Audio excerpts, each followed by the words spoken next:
नमस्कार दोस्तों, मैं गेंदलाल मालवी आपके अपने जीकेम टेक्निकल चैनल में आपका बहुत बहुत स्वागत करता हूं गाइस। आई होप आप सब लोग अच्छे होंगे। यदि आप मेरे चैनल को पहली बार विजिट कर रहे होंगे तो मेरे चैनल को सब्सक्राइब कर दीजिएगा, जिससे फ्यूचर में आने वाली वीडियो की जानकारी आपको पल पल मिलते रहे। तो गाइस, आज जो है समीर डिपार्टमेंट से रिक्रूटमेंट निकाला गया है। तो समीर का पूरा फुल फॉर्म आप यहाँ देख सकते हो, society for applied microwave electronics engineering and research है। ये एक autonomous body and under the administrative control of ministry of electronics and information technology government of India के क्षेत्र में काम करता है। ये भारत का ऑटोनोमस बॉडी है और इस समीर से रिक्रूटमेंट निकाला गया है। यहाँ पे आप लोग देख सकते हो एडवर्टाइजर नंबर, एक कंपनी के प्रोफाइल दिया गया है। Society for applied microwave electronics engineering research, जिसे समीर कहा जाता है, ये रिक्रूटमेंट निकाला गया है और 15 सेंटर से रिक्रूटमेंट निकाला गया है। तो इसमें आप लोग देख सकते हो जो इंटरेस्टेड कैंडिडेट है उनके द्वारा यहाँ पर फॉर्म फिलअप किया जा रहा है डायरेक्ट रिक्रूटमेंट बेसिस पे। और चलिए इसमें देखते हैं क्या क्वालिफ़िकेशन रखा गया है, सैलरी कितनी रहने वाली है और एज रिलैक्सेशन कितना रखा गया है। तो आप लोग यहाँ पर देख सकते हैं technical assistant A, technical assistant B, technical assistant C, technical assistant D और साइंटिस्ट आप लोग यहाँ पे देख सकते हो साइंटिस्ट असिस्टेंट और साइंटिफिक ऑफिसर ए की यहाँ पर रिक्रूटमेंट निकाला गया है। तो देखा जाए तो टोटल आप लोग यहाँ पर देख सकते हैं 36 पोस्ट पे रिक्रूटमेंट निकाला गया है। आप लोग यहाँ पे देख सकते हो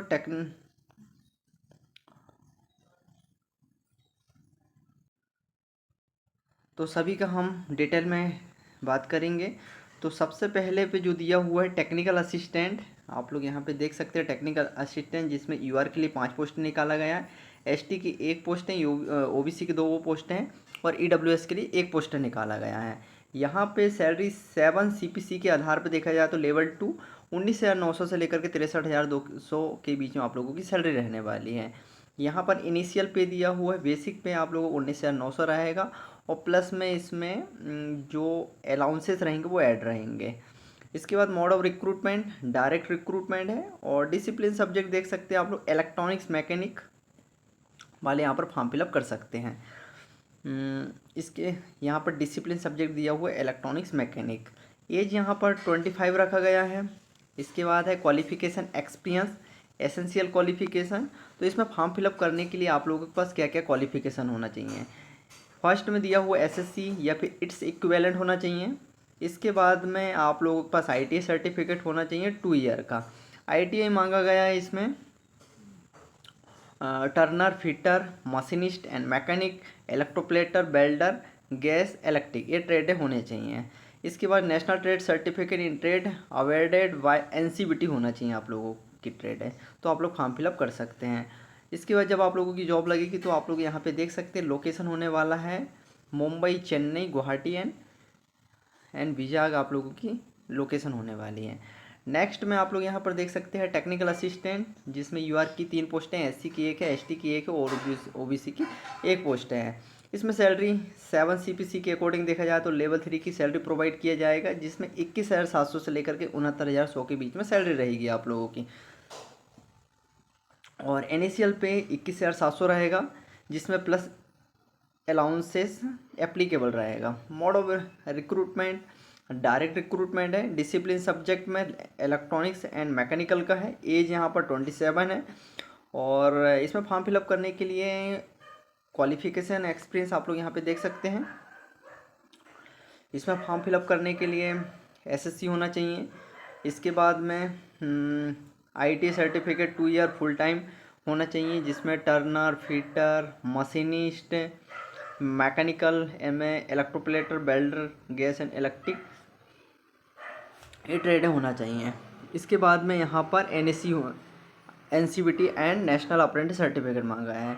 इसके बाद पोस्ट क्वालिफिकेशन एक्सपीरियंस होना चाहिए 2 साल का, 2 ईयर का है तो आप लोग फॉर्म फिलअप कर सकते हैं। इसमें भी समीर मुंबई, चेन्नई, कोलकाता लोकेशन होने वाला है। नेक्स्ट में है टेक्निकल असिस्टेंट, जिसमें यूआर के लिए 1 पोस्ट है। इसमें 7 सीपीसी के अकॉर्डिंग देखा जाए तो लेवल 4 की सैलरी मिलेगी, जिसमें बेसिक जो रहेगा 25,500 से लेकर के 81,100 के बीच में सैलरी रहेगी।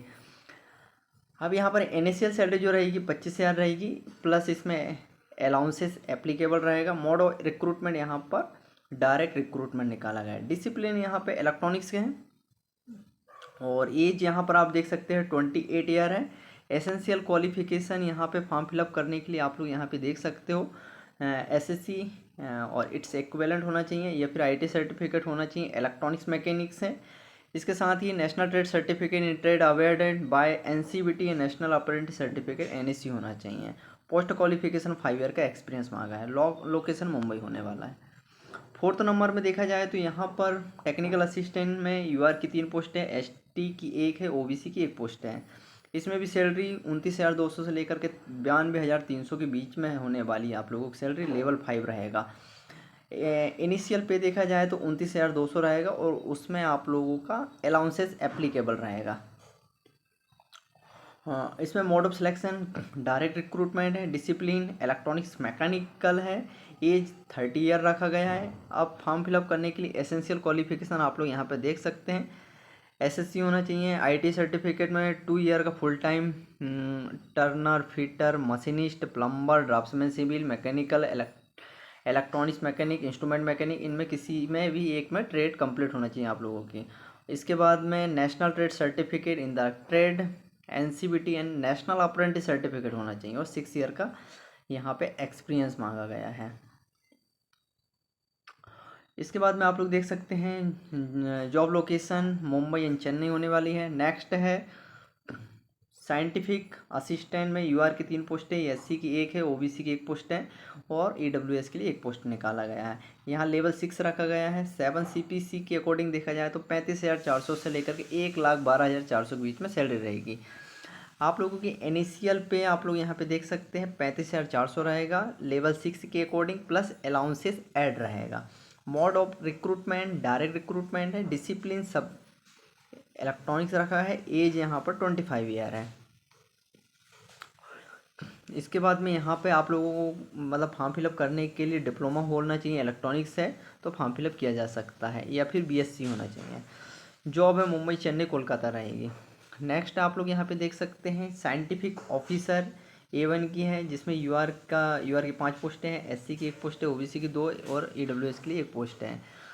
जिसमें आप लोग देख सकते हैं 7 सीपीसी के अकॉर्डिंग आप लोगों की सैलरी रहेगी 44,900 से लेकर के 1,42,400 के बीच में। इनिशियल पे 44,900 रहेगा इनिशियल पे, लेवल 7 है, प्लस इसमें अलाउंसेस एप्लीकेबल रहेगा। और इलेक्ट्रिकल सिविल वाले फॉर्म फिलअप कर सकते हैं। इसमें 28 है। क्वालिफिकेशन देख सकते हो, डिप्लोमा मांगा गया है इसमें। अब इसमें डिप्लोमा होना चाहिए इलेक्ट्रॉनिक्स, इलेक्ट्रिकल, सिविल, या फिर बीएससी इन फिजिक्स इलेक्ट्रॉनिक्स है तो आप लोग फॉर्म फिलअप कर सकते हैं। 4 ईयर का एक्सपीरियंस मांगा गया है R&D इंस्टीट्यूट से। और जॉब लोकेशन आप लोग देख सकते हैं मुंबई, चेन्नई, विजाग, गुवाहाटी, कोलकाता आप लोगों की जॉब लोकेशन रखा गया है। तो ये चीज़ें रखा गया है, आप लोग देख सकते हैं। अब फॉर्म फिलअप कब से स्टार्ट होने वाले हैं? 1 अक्टूबर 2025 से फॉर्म फिलअप स्टार्ट होने वाले। इसकी लास्ट डेट 31 अक्टूबर 2025 रखा गया है। अब इसमें जब आप लोग इंटरव्यू या फिर रिटन टेस्ट के लिए जा रहे हैं तो आप लोगों के सभी डॉक्यूमेंट ले जाना पड़ेगा। इसमें क्लियर कट में कहा गया है कि यदि आप लोगों का इनकम्प्लीट ऑनलाइन एप्लीकेशन है तो not submitted will the summarily reject कर दिया जाएगा, ये क्लियर है। इसके बाद जब आप लोगों को रिटन टेस्ट इंटरव्यू के लिए बुलाया जा रहा है तो आप लोगों को ओरिजिनल ले जाना है, और साथ में 1 सेट कॉपी ले जाना पड़ेगा। अब कौन कौन से डॉक्यूमेंट्स ले जाना है यहाँ आप लोग देख सकते हैं। जब आप लोगों को इंटरव्यू के लिए बुलाया जाएगा या रिटन टेस्ट के लिए, स्किल टेस्ट के लिए, तो ये ले जाना पड़ेगा। डेट ऑफ बर्थ में डेट ऑफ बर्थ या स्कूल लिविंग सर्टिफिकेट ले जा सकते हैं, या 10वीं मार्कशीट ले जा सकते हैं। एसेंशियल क्वालिफिकेशन मार्कशीट और पासिंग सर्टिफिकेट फाइनल एग्जामिनेशन के लिए जाना है। और एक्सपीरियंस जो मांगा गया है एक्सपीरियंस वो ले जाना है। Caste certificate SC ST OBC ले जाना है आप लोगों को। EWS certificate, personal with disability है, डिसेबिलिटी के आधार पर फॉर्म फिलअप किए हैं तो आप लोगों को डिसेबिलिटी सर्टिफिकेट ले जाना पड़ेगा। ये चीज़ें दिया हुआ है।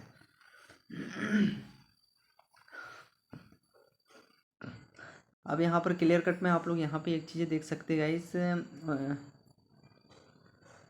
प्रॉपर चैनल आप लोग यहाँ देख सकते हैं। यदि आप लोग वर्तमान में काम कर रहे हैं, सेंट्रल एम्प्लॉई है या स्टेट गवर्नमेंट एम्प्लॉई है, ऑटोनोमस में है या सेमी गवर्नमेंट में है, तो आप लोगों को परमिशन लेना पड़ेगा जब भी आप लोगों को स्किल टेस्ट, इंटरव्यू या फिर रिटन टेस्ट में देने के लिए अलाउ किया जाएगा।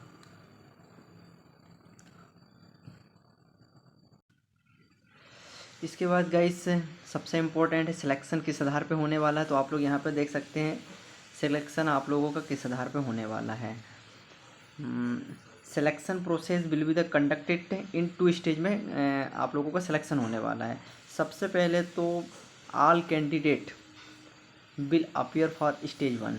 सभी कैंडिडेट का स्टेज 1 होगा जो रिटन टेस्ट होगा, जो कंप्यूटर बेस्ड टेस्ट जिसे शॉर्ट में CBT कहा जाता है। आप लोगों को CBT के लिए इनवाइट किया जाएगा। जब आप लोग CBT क्लियर करते हैं और शॉर्ट लिस्टेड होते हैं आप लोग, तो इसके बाद आप लोगों को स्किल टेस्ट के लिए बुलाया जाएगा सेकंड में। स्किल टेस्ट, ट्रेड टेस्ट आप लोगों का रेशो होने वाला 1:10 पे डिसाइड किया जाएगा। तो आप लोगों का सबसे पहले तो रिटन टेस्ट होगा, उसके बाद आप लोगों का स्किल टेस्ट होगा। अब आप लोग यहाँ पर देख सकते हैं रेशो रखा गया है रिटन टेस्ट और स्किल टेस्ट का जो रेशो है 60-40 का रखा गया है। तो आप लोग यहाँ पे देख सकते हैं रिटन 60 है और स्किल टेस्ट 40 के आधार पे आप लोगों का यहाँ मतलब रेशो रखा गया है। और यदि 2 कैंडिडेट टाई होते हैं तो टाई होने की कंडीशन में रिसॉल्व कैसे किया जाएगा, मार्क इन स्टेज 1 के आधार पर देखा जाएगा, या फिर जब भी उसके बाद भी टाई होता है तो मार्क इन स्टेज 2 के आधार पर देखा जाएगा। इसके बाद भी टाई होता है तो डेट ऑफ बर्थ जो सबसे बड़ा ज़्यादा एज का रहेगा, ओल्डर एज का, तो उसको प्रेफरेंस पहले दिया जाएगा। इसके बाद भी टाई चलते हैं 2 कैंडिडेट तो इसके बाद अल्फ़ाबेट के आधार पर, ऑर्डर ऑफ द नेम के आधार पर उसको यहाँ पर रिसॉल्व किया जाएगा उनकी प्रॉब्लमों को। अब यहाँ पर जो एज में रिलैक्सेशन प्रोवाइड किया जाता है तो SC ST को 5 ईयर का रिलैक्सेशन मिलेगा अपर एज में, OBC कैंडिडेट को 3 ईयर का रिलैक्सेशन प्रोवाइड किया जाएगा और 10 ईयर का रिलैक्सेशन मिलने वाला है PWD कैंडिडेट को। इसके बाद एक्स सर्विसमैन वालों को कैंडिडेट को ये सब रिलैक्सेशन रखा गया, तो आप लोग देख सकते हैं यहाँ पे। अब बेनिफिट में कुछ चीज़ें हैं जैसे अलाउंसेस रहेगा, इन एडिशन पे अदर अलाउंसेस रहेगा जिसमें DA HRA TA ETC will be the admissible रहेगा। वो भी समीर की जो गाइडलाइन बनी उसके आधार पे मेडिकल फैसिलिटी मिली गई, एकोमोडेशन रहेगा, रिटायरमेंट बेनिफिट रहेगा, तो आप लोगों के बेनिफिट मिलने वाले हैं। तो आप लोग ये देख सकते हो। इसके बाद में जब आप लोगों का फाइनल सिलेक्शन हो जाएगा तो ये कुछ फॉर्मेट दिए हैं जिसको आप लोगों को फिलअप करके ले जाना पड़ेगा कास्ट सर्टिफिकेट के। इसके बाद आप जब नीचे स्क्रॉल करोगे तो आप लोग यहाँ पे देख सकते हो, आप लोग यहाँ पे देख सकते हैं कास्ट सर्टिफिकेट है, appointed for the post under government of India का है दिया हुआ, बैकवर्ड क्लासेस का। इसके बाद में जब नीचे स्क्रॉल करोगे आप लोग तो ये दिया हुआ OBC कैंडिडेट डिक्लेरेशन फॉर्म है, सबमिट करना पड़ेगा। ये सब आप लोगों को बाद में सबमिट करना पड़ेगा जब आप लोगों का फाइनल सिलेक्शन हो जाएगा। इसके बाद में ये दिया हुआ है, आप लोग देख सकते हैं सर्टिफिकेट ऑफ डिसेबिलिटी का दिया हुआ, जो कैंडिडेट डिसेबिलिटी के आधार पर फॉर्म फिलअप कर रहे हैं तो ये फॉर्मेट सबमिट करना पड़ेगा। इसके बाद में 446 है सर्टिफिकेट डिसेबिलिटी का दिया हुआ है, ये पूरा कंप्लीट करके ले जाना पड़ेगा और सबमिट करना पड़ेगा सर्टिफिकेट।